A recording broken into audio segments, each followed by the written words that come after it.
अस्सलाम वालेकुम दोस्त। किसी पिंड दे विच ना चौधरी ने ऐलान करा दिता कि मेरे बेटे की शादी आ, उस खुशी दे विच मैं हर घर नूं एक जानवर दूंगा। तो एक शर्त आ, मेरा मुंशी आके पुछ लिया करूगा शर्त। उन्होंने कहा ठीक है। सुबह हुई तो सुबह मुंशी ने फड़िया काम शुरू करता। सारिया घर च जान तो बाद 250 घर फिरया, फिरन तो बाद एंड वाले घर च आया। हकीम के घर आके दरवाजा खड़काया। हकीम साहब निकले। हकीम नूं कहंदा, हकीम साहब मैनू पक्का पता कि तुहाडे घर च मर्दां दी हुकूमत औरतां दी नहीं। हकीम ने कहा बिल्कुल साडे घर च मर्द की हुकूमत औरतां दी नहीं। उन्हें कहा हकीम साहब साडे कोल 3 घोड़े आ, एक चिट्टा घोड़ा, एक लाल घोड़ा, एक काला घोड़ा, तुसीं दसो किहड़ा घोड़ा लेना। तो हकीम ने कहता कि असीं चिट्टा घोड़ा लेना।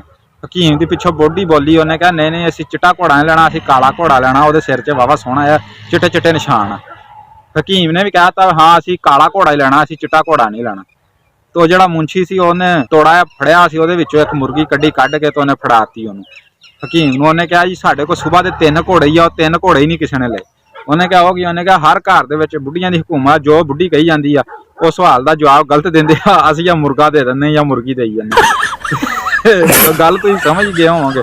गल चंगी लगी होवे लाइक करो, चैनल नूं सबसक्राइब करो।